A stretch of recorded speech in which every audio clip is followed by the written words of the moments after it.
Recently ही एक anime आया है एनिमे वर्ल्ड में। कुछ लोगों को ये पसंद आ रहा है तो कुछ लोग इसको टोक्यो रेवेंजर्स की कॉपी तक बोल रहे हैं। एंड इसीलिए मैं आ गया हूँ तुम लोगों को एक एपिक सा रिव्यू देने के लिए एंड ये सजेस्ट करने के लिए क्या तुम्हें अपना टाइम देकर इस एनिमे को देखना चाहिए या नहीं। मैं बात कर रहा हूँ विंड ब्रेकर की, जो कि स्प्रिंग 2024 में ही रिलीज हुआ है and it's getting kind of popular. तो without wasting any more time let's get into it.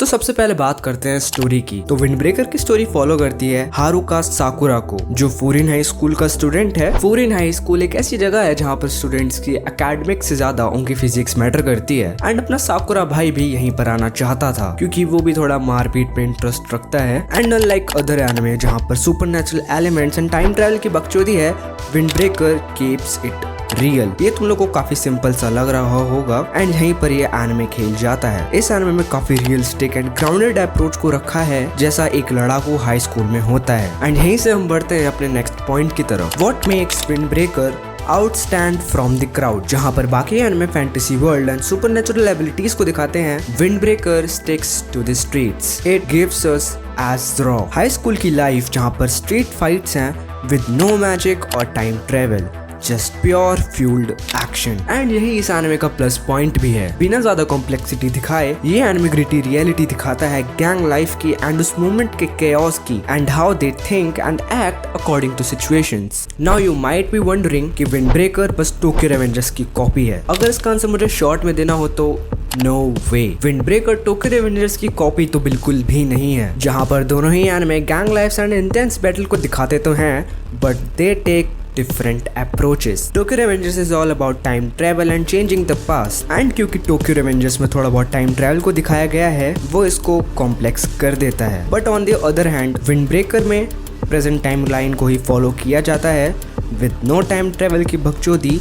साकुरा लड़ाई करता है, कुछ नई चीजें सीखता है but with no sci-fi twists. It's all about immediate justice and loyalty in very realistic setting. Now अब बात करते हैं कैरेक्टर्स की, स्पेशली हारुका साकुरा की। साकुरा वैसे तो बहुत ज्यादा लड़ाकू बंदा है जिसको फाइट्स करने में बहुत ज्यादा मजा आता है। जब साकुरा छोटा था तब से ही इसको बस हेट मिला है इसकी अपीयरेंस को लेकर, क्योंकि he looks different from others. इसके हाफ हेयर्स का कलर डिफरेंट है एंड बाकी के हाफ का डिफरेंट, एंड इवन इसके आईज का कलर भी मैच नहीं करता है। एंड साकुरा को भी उन लोगों से नफरत है जो कि वीक होते हैं बट खुद को काफी स्ट्रॉन्ग समझते हैं। बट इस शो का सिर्फ साकुरा ही स्टार नहीं है, बाकी के सपोर्टिंग कैरेक्टर्स भी काफी अच्छे हैं जिनकी अपनी अलग बैक स्टोरी है जिससे स्टोरी में डेप्थ और भी बढ़ जाता है, whether it's their loyalty, their struggle or their growth. And अब बात करते हैं अपने प्रोटैगनिस्ट की। अपना मेन प्रोटैगनिस्ट बाकी के प्रोटैगनिस्ट से अलग कैसे है? Unlike many other leads जिनके पास या तो सुपरनैचुरल एबिलिटीज होती हैं या stumble upon greatness, बट साकुरा की स्ट्रेंथ आती है उसके determination and sense of justice से। एंड देखा जाए तो साकुरा भी काफी रिलेटेबल कैरेक्टर है क्योंकि इसके चैलेंजेस भी काफी ग्राउंडेड है रियलिटी में। बाकी देखा जाए तो he is a protector, not just a fighter.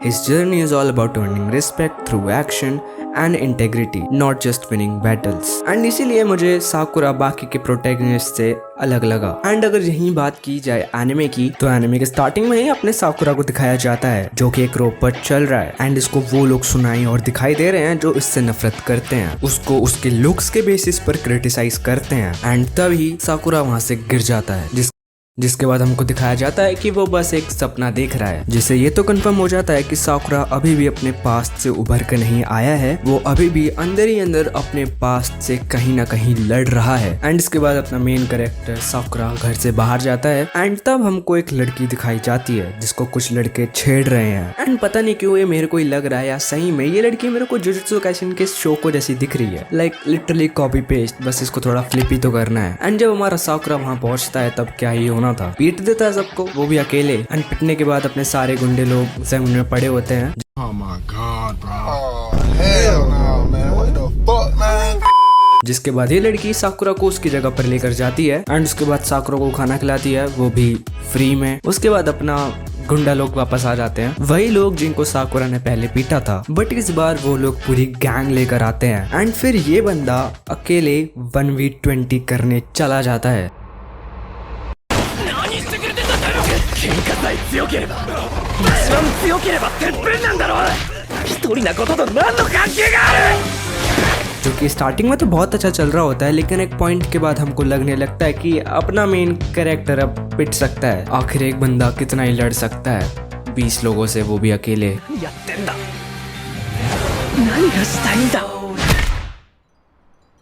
1年かいてくれて助かった and तभी फूरिन हाई स्कूल के कुछ स्टूडेंट्स आ जाते हैं, जिनकी वजह से अपना हीरो पिटते पिटते बच जाता है। एंड वो फूरिन हाई स्कूल के स्टूडेंट्स जितना भी गुंडा लोग होते हैं उनको पीट देते हैं एंड भगा देते हैं। एंड उसके बाद थोड़ी ही देर में टाउन के लोग आ जाते हैं जो फूरिन हाई स्कूल के स्टूडेंट्स की और अपने साकुरा की भी बहुत ज्यादा तारीफ करने लगते हैं, उनको थैंक यू बोलने लगते हैं, जिससे साकुरा बहुत ज्यादा कंफ्यूज हो जाता है कि आखिर उसको टाउन के लोग थैंक यू क्यों बोल रहे हैं। क्योंकि उसे ये लगा था कि टाउन के लोग उसको नफरत करेंगे, उसको एंटी सोशल बोलेंगे, उसको डांटेंगे, बट यहाँ पे पूरा ही अपोजिट हो रहा है। एंड उसके बाद हमें पता चलता है कि ऐसा क्यों हो रहा है। एक्चुअली इस टाउन में कुछ सालों पहले तक बस गैंग मेंबर्स ही भरे पड़े थे, जिनकी वजह से टाउन के मेंबर्स को बहुत ज्यादा सफर करना पड़ता था, क्योंकि गैंग के मेंबर्स आते, उनको परेशान करते, उनकी दुकान तोड़ते, उनका सामान लूट कर चले जाते थे। मतलब ओवरऑल टाउन के लोग परेशान थे। फिर फूरिन हाई स्कूल के स्टूडेंट्स स्टेप अप करते हैं, वो लोग टाउन के मेंबर्स को बचाते हैं इन गैंग मेंबर्स से। इसी वजह से टाउन के मेंबर बहुत ज्यादा खुश हो जाते हैं फूरिन हाई स्कूल के स्टूडेंट्स से। एंड फिर टाउन के मेंबर्स फूरिन हाई स्कूल के स्टूडेंट्स को एक निकनेम दे देते हैं प्यार से, जिसका नाम होता है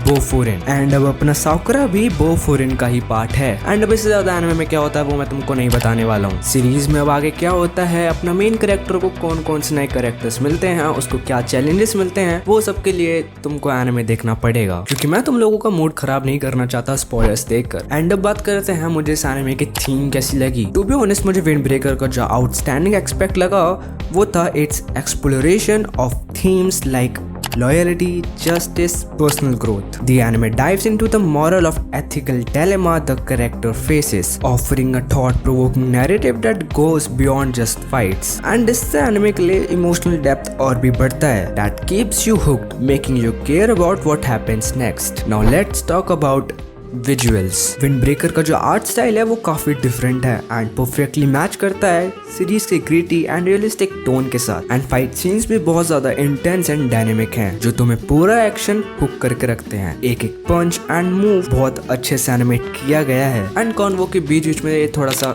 क्यूट सा बनाने का भी ट्राई किया है, लाइक डीमन स्लेयर में थोड़ा बहुत ऐसा ही है एंड काफी जगह पे काम कर जाता है। Animation is pretty good to be honest. So Is Windbreaker worth watching? Absolutely. It's a realistic portrayal of high school delinquency, strong character development and engaging theme make it a stand out. And इस anime की pace में काफी सही है, तुम्हें कहीं पर देखकर ये नहीं लगेगा कि एनिमे बोरिंग हो रहा है। तो अगर तुम्हें कोई ऐसा शो देखना है जिसमें एक्शन के साथ साथ इमोशनल डेप्थ भी हो तो windbreaker is a must watch show. And या आई नो वीडियो काफ़ी डिफरेंट थी, मैं बस थोड़ा बहुत एक्सपेरिमेंट कर रहा हूँ। बाकी आई होप तुम लोगों को वीडियो पसंद आई हो and make sure to subscribe our channel and please subscribe कर देना, वीडियो बनाने में बहुत मेहनत लगी है। बाकी या take care of yourself, sayonara.